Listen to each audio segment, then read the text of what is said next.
सो बच्चों, oxy acids and थायो acids की हम बात करेंगे आज। तो एक्सोएच बॉन्ड जिसमें होता है उसको हम ऑक्सी एसिड बोलते हैं, और where X is usually non metal.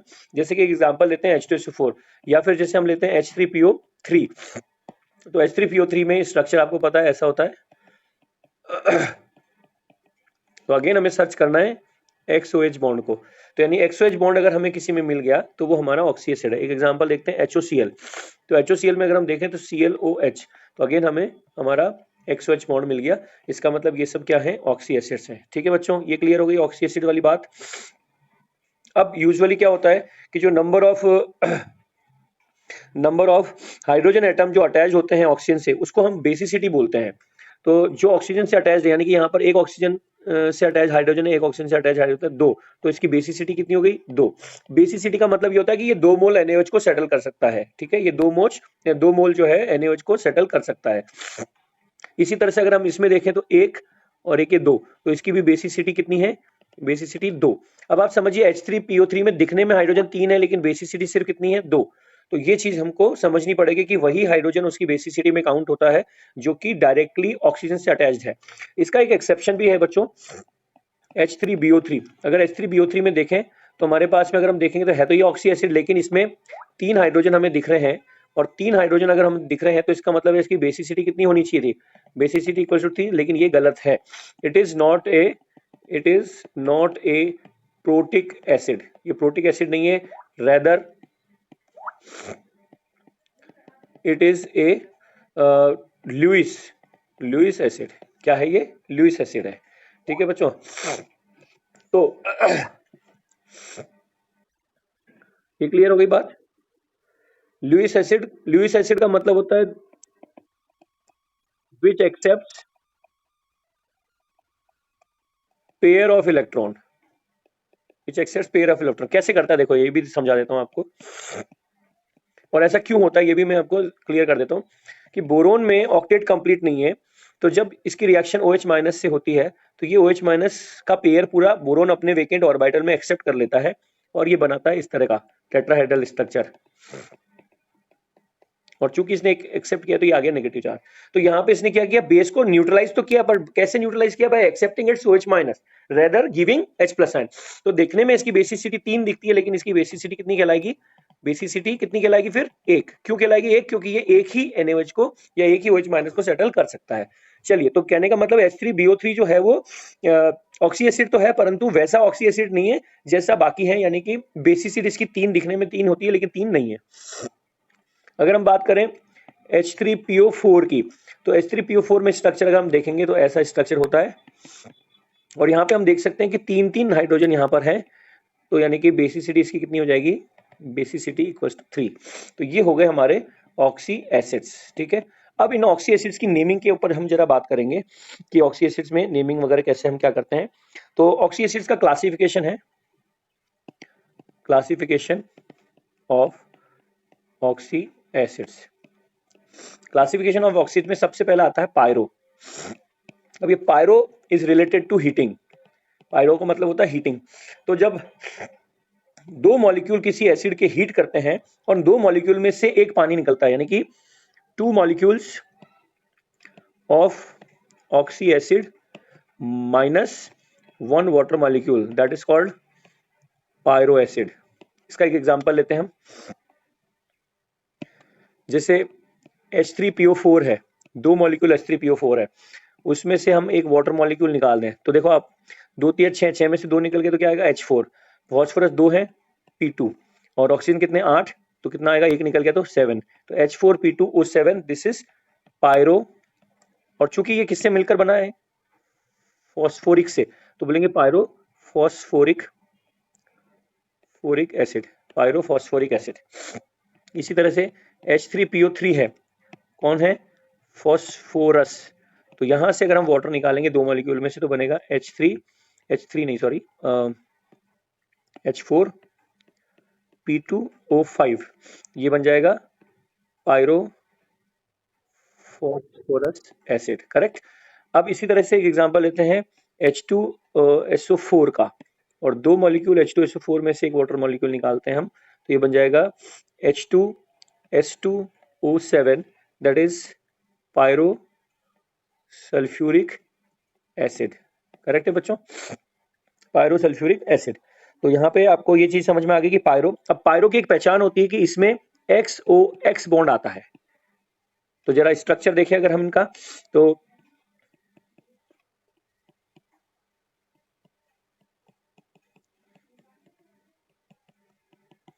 ये हो गया पायरो। तो ये यहाँ पे आप देख रहे हैं ये वाला बॉन्ड, ठीक है, इसका एक एक्सेप्शन भी है, उसके बारे में भी बताऊंगा मैं। तो ये XOX बॉन्ड किसकी पहचान है, यानी कि साइन ऑफ पायरो, ठीक है। लेकिन इसका एक एक्सेप्शन भी है, कौन सा है इसका एक्सेप्शन, इसका एक्सेप्शन है सल्फ्यूरस एसिड का। तो जैसे दो मॉलिक्यूल H2SO3 में से जब अगर हम एक वाटर मॉलिक्यूल निकालेंगे तो बनेगा H2H2O5, राइट, और उसका स्ट्रक्चर कुछ ऐसा होता है,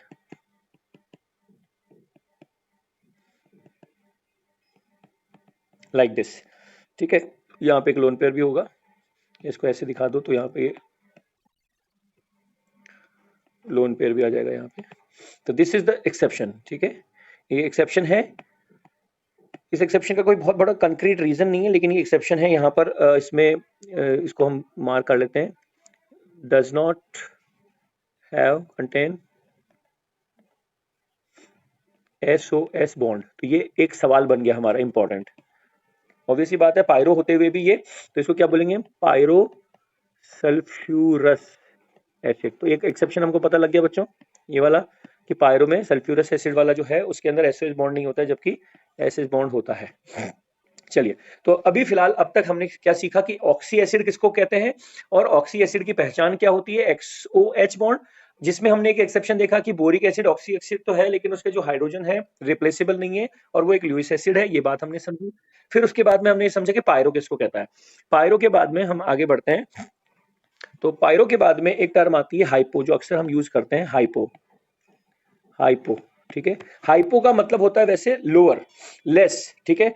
तो जनरली क्या होता है, हाइपो प्रीफिक्स अपन कब यूज करते हैं, जब ऑक्सी एसिड्स के अंदर जो ऑक्सीजन है उसको रिमूव कर देते हैं। अगर हम किसी ऑक्सी एसिड में से किसी ऑक्सीजन को रिमूव कर देते हैं तो जो बनता है नया एसिड, उसको हम बोलते हैं हाइपो एसिड। अब जैसे मान लीजिए ये है आपका H3PO3, और इस H3PO3 में से एक ऑक्सीजन माइनस कर दिया तो ये बनेगा H3PO2।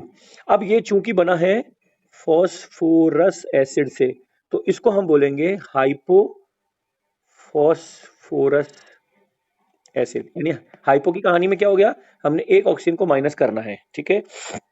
जैसे अब अगर हम देखें, मान लीजिए HXO2 है ना, इसको बोलते हैं हम halous acid. Halous acid, halous acid का मतलब एक्स कुछ भी हो सकता है, where X can be chlorine, bromine, iodine, है ना। तो यहां से यदि हम एक ऑक्सीजन माइनस करते हैं बच्चों, तो ये बनेगा HXO, ठीक है, HXO। इसको हम क्या बोलेंगे, हाइपोहेलस एसिड। एक एग्जांपल ले लेते हैं इसका, जैसे HClO2 है, HClO2 में एक माइनस कर दे तो यहाँ पे इसका नाम क्या है, क्लोरस एसिड, और इसमें से अगर हमने निकाला तो क्या बना, HClO, तो क्या बन गया ये, हाइपो क्लोरस एसिड। क्लियर है कोई बच्चों। इसी तरह से HbRO2, तो हम इसको क्या बोलेंगे, ब्रोमस, ब्रोमस एसिड। इसको एक ऑक्सीजन माइनस करने से क्या बनेगा, HbRO, that is hypo bromous acid, ठीक है। आप समझ गए कि हाइपो का वर्ड हम कब यूज करते हैं। अब इसी तरह से एक एग्जांपल HNO2 है, HNO2 में से अगर एक ऑक्सीजन निकालें तो ये बनता है HNO, जो कि डाइमर की फॉर्म में रहता है, तो दो है ना, remains in dimer form. Dimer का मतलब क्या होता है बच्चों, दो मॉलिक्यूल आपस में कनेक्ट हो जाते हैं, तो like this, it remains like this, this is called as hypo, और ये क्या था, नाइट्रस। तो यूजुअली हम देख रहे हैं अस वाले एसिड्स में से यूजुअली ये निकलता है, यूजुअली अस वाले एसिड में से जब एक ऑक्सीजन निकलता है तो इसको बोलेंगे hypo nitrous, nitrous acid, hyponitrous acid, got it.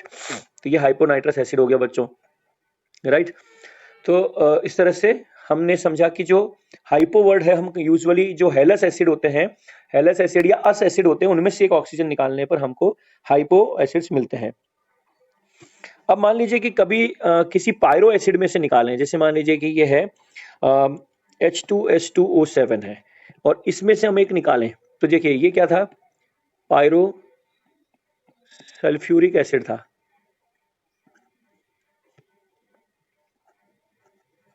Pyro sulphuric acid था, ठीक है। तो पायरो सल्फ्यूरिक एसिड H2S2O7, इसमें से हमने एक ऑक्सीजन निकाल दिया, तो अब ये क्या बनेगा, तो देखिए ये बन जाएगा H2S2O6 बनेगा। अब इसको क्या यूज करेंगे हम, तो हम क्या बोलेंगे हाइपो, अब पायरो हटा देंगे, पायरो की जगह क्या आ जाएगा हाइपो, और चूंकि ये किसका था, सल्फ्यूरिक का था, तो हम बोलेंगे इसको एक मिनट, ये मैंने एग्जांपल गलत ले लिया, इसको तो थायोनिक हो जाएगा ये H2P2O7, H4P2O7, ये था क्या हमारा पायरो फॉस्फोरिक एसिड। तो इसमें से जब हम एक ऑक्सीजन माइनस करेंगे तो बनेगा H4P2O6। Now it will be called as hypo phosphoric acid, ठीक है। यानी कि इक वाले एसिड्स में से यूजुअली हम पायरो वालों में से निकालते हैं, डायरेक्ट उसमें से नहीं निकालते हैं। अब इसके अंदर एक कहानी है, इसका स्ट्रक्चर यदि हम देखें तो इसका स्ट्रक्चर ऐसा होता है,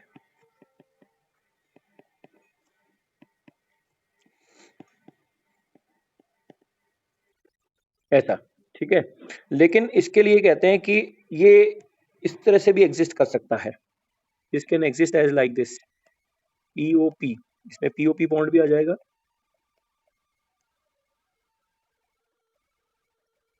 माइक बंद कर लो बेटे, किसी का माइक चालू है, लाइक दिस, जहाँ पे इसकी ऑक्सीडेशन स्टेट +5 है, अब निकाल सकते हो, +5 है, +3, इसकी +3 हो जाएगी क्योंकि हाइड्रोजन लगा हुआ है इसके साथ कनेक्टेड, जबकि यहाँ पे दोनों की अगर देखें तो 1 2 3 4 दोनों की +4 थी।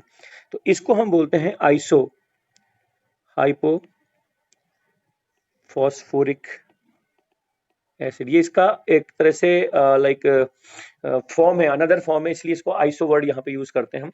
तो ये दोनों ही फॉर्म जो है इट में also exist in this form, ठीक है।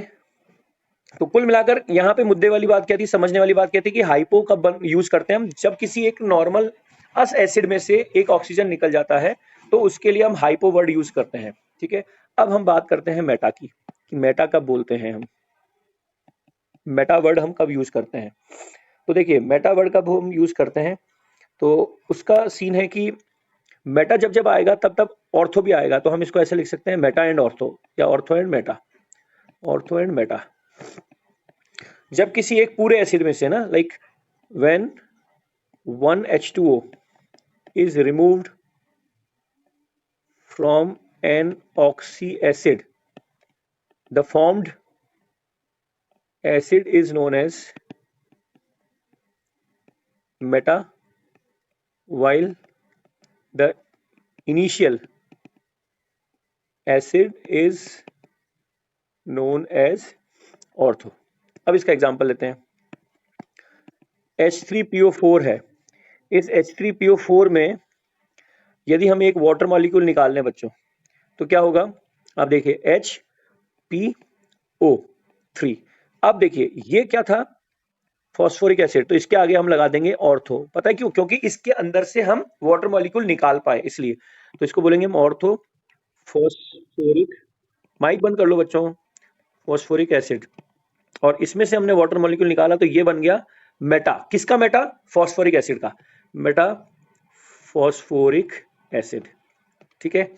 और एग्जांपल इसका हम मेटा का लेते हैं, हालांकि मैं पहले इसके बारे में बात करना चाहूंगा, ये जो मेटाफॉस्फोरिक एसिड है ये अपने कई तरह के रूप बनाता है, यानी कि इसको this can exist like n, where n can be 2 या 1 2, मतलब ना 1 2 एनी नंबर,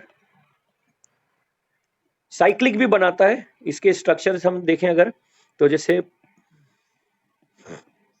अगर हम देखें डाइमर, अगर हम देखें इसका, तो इसका डाइमर कुछ इस तरह से बनता है, एक P है, एक OH है, एक डबल बॉन्ड O है, उसके बाद में एक O है, इसी तरह से एक P है, उसका एक O है, डबल बॉन्ड O है, OH है, और ये आपस में कनेक्टेड होते हैं लाइक दिस। तो अगर आप देखेंगे तो ये क्या बन गया, HPO3 का होल ट्वाइस, ठीक है। इसको हम क्या बोलेंगे, इसको हम बोलेंगे di meta phosphoric acid, n unstable होता है यूजुअली, इसीलिए वो लिखने में तो लिख ही सकते हैं ना, हम लिखने की बात कर रहा हूं, तो एन ये स्टेबल अनस्टेबल होता है इसीलिए तो ये बनाता है। तो डाई, तो आप इसको 2 कर लो यहाँ पे ताकि कंफ्यूजन ना हो, डाई मेटा फॉस्फोरिक एसिड।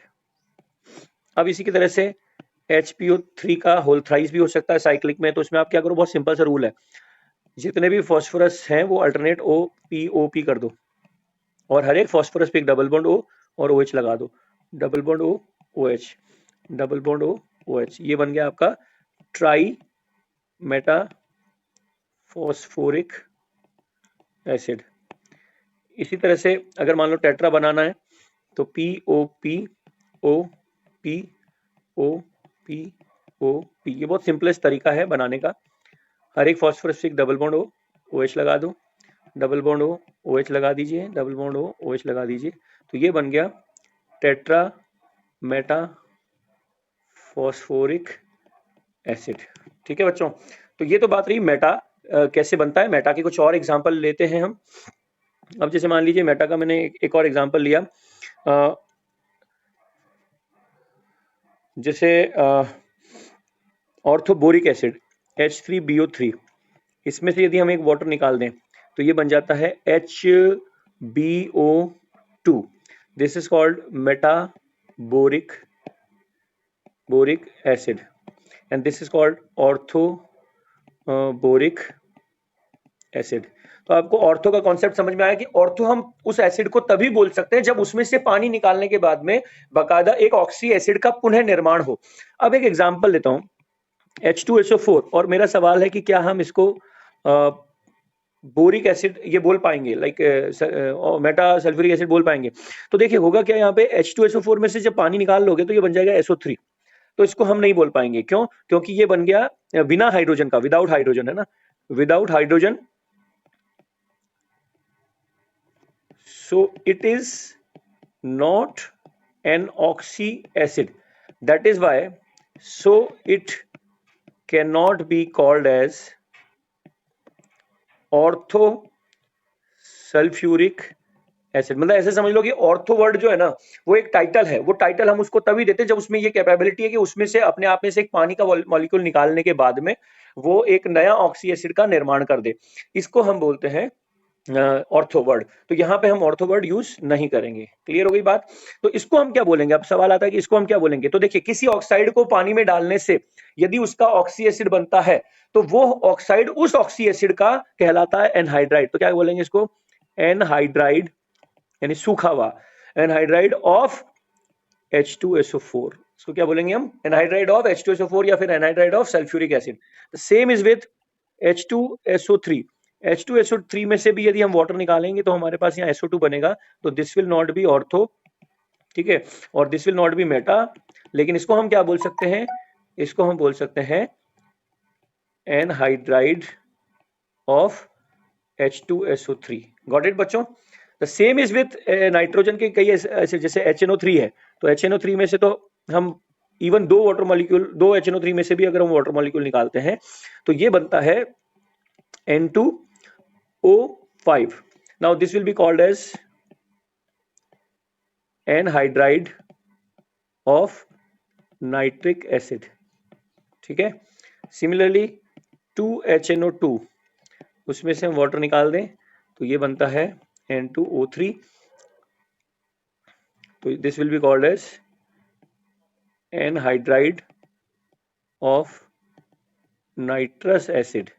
ठीक है, क्लियर हो गई बात बच्चों? और कई बार एक इंटरेस्टिंग चीज, अगर हम एक मॉलिक्यूल ले लेते हैं HNO2 और एक मॉलिक्यूल ले लेते हैं HNO3 और इनमें से मिलके, इन दोनों में से मिलाकर हम एक वाटर मॉलिक्यूल निकाल लेते हैं तो हमारे पास बनता है N2O4। तो इसको हम कहते हैं mixed anhydride, mixed anhydride of HNO2 and HNO3। इसीलिए इसको पानी में जब डालेंगे हम N2O4 को, तो N2O4 का एक मॉलिक्यूल पानी में जाके एक मॉलिक्यूल तो HNO2 देगा और एक मॉलिक्यूल HNO3 देगा, इसलिए हम इसको बोलते हैं मिक्स्ड एनहाइड्राइड ऑफ HNO2 या HNO3। ठीक है बच्चों, बात समझ में आ गई आपको? तो मैं एक छोटा सा रिकैप ले लेता हूं अभी, क्योंकि हम जितना जल्दी रिकैप लेते हैं उतना हमारी मेमोरी शार्प होती है। तो हमने अभी पढ़ा ऑक्सी एसिड किसको बोलते हैं, हमने पढ़ा पायरो किसको बोलते हैं, हमने पढ़ा ऑर्थो एंड मेटा किसको बोलते हैं, ठीक है, क्लियर हो गई यहां तक बात। चलिए अब हम एक चीज देखते हैं कि पर एसिड और परऑक्सी एसिड किसको बोलते हैं, और एक हमने हाइपो भी पढ़ा। ये चार हमने पढ़ लिए। अब हम पढ़ते हैं पर एसिड एंड परऑक्सी एसिड, पर एसिड एंड परऑक्सी एसिड। तो देखिए एक सिंपल सी बात है कि एक ऑक्सीजन अगर हम किसी एक एसिड में जोड़े हैं ना, O is added, 1O is added to ic acid and its oxidation state changes, then it is called as per acid। एक एग्जांपल लेते हैं, जैसे HClO3 इसको हम बोलते हैं क्लोरिक एसिड, और इसमें हम एक ऑक्सीजन और ऐड कर दें तो ये बन जाएगा HClO4। और HClO4 में और इसमें ऑक्सीडेशन स्टेट देखें तो यहाँ पर होती है +5, यहाँ पे होती है +7, यानी ऑक्सीजन ऐड करने के साथ यदि उसका ऑक्सीडेशन स्टेट बढ़ रहा है तो हम इसके आगे लगा देंगे पर, तो ये बन गया पर क्लोरिक एसिड, ठीक है। यानी कि कहानी क्या होगी पर एसिड की, कि ऑक्सीजन यदि आने से उसकी ऑक्सीडेशन स्टेट बढ़ रही है। अब ऐसा क्यों होता है इसका भी लॉजिक समझा देता हूं आपको इंटरनली। ClO का स्ट्रक्चर अगर हम देखें तो बच्चों ये स्ट्रक्चर था, ठीक है, ये स्ट्रक्चर था। इसमें जब हमने एक ऑक्सीजन ऐड किया है ना, तो वो ऑक्सीजन पता है कहां ऐड किया है, डायरेक्टली हमने सेंट्रल एटम पे ऐड किया है, लाइक दिस। तो सेंट्रल एटम पे ऐड होने से क्या हुआ, सेंट्रल एटम को एक्स्ट्रा वैलेंसी देनी पड़ी, शेयर करनी पड़ी ऑक्सीजन के साथ में, और चूंकि सेंट्रल एटम हमारा ऑक्सीजन से लेस इलेक्ट्रोनेगेटिव था तो उसकी ऑक्सीडेशन स्टेट +2 से बढ़ गई, तो दैट इज द रीजन। अब एक और एग्जांपल मैं इसका ले लेता हूं तो ताकि आपको और क्लियर हो जाए। जैसे एक और एग्जांपल हम लिख सकते हैं ब्रोमिक एसिड HbRO3, उसमें एक ऑक्सीजन ऐड करेंगे तो बन जाएगा HbRO4, तो ये बन जाएगा ब्रोमिक एसिड से बन जाएगा ये पर ब्रोमिक एसिड। अब मैं आपको एक एग्जांपल देता हूं परऑक्सी का। परऑक्सी में क्या होता है, ऑक्सीजन सेंट्रल एटम पे जाके नहीं जुड़ता है, वो ऑक्सीजन किसी ऑलरेडी कोई बॉन्ड है उसके बीच में जाके लगता है, जिससे कि ऑक्सीडेशन स्टेट का जो इंपैक्ट है वो सेंट्रल एटम पे नहीं आता है। तो अब हम क्या लिखेंगे यहाँ पर, ये तो हो गया परऑक्सी के लिए, 1 ऑक्सीजन इज एडेड, ठीक है। तो हम लिखेंगे 1O is added in an oxy acid but oxidation state of central atom does not changes। एक एग्जांपल लेते हैं H2SO4, ठीक है, ये यहाँ पर सल्फर की ऑक्सीडेशन स्टेट हम सब जानते हैं +6 होती है, और इसमें हमने एक ऑक्सीजन ऐड कर दिया बच्चों, ठीक है, तो ये बन गया H2SO5, ठीक है, इसको हम बोलते हैं कारोज एसिड। तो देखो अब क्या हो जाएगा, इसका नाम था सल्फ्यूरिक एसिड, और यहां पे इसका नाम क्या हो जाएगा, परऑक्सी सल्फ्यूरिक एसिड। अब ऐसा क्यों हुआ इसका हम डिटेल देखेंगे स्ट्रक्चर में जाके। तो इसके स्ट्रक्चर में देखो बच्चों, ये था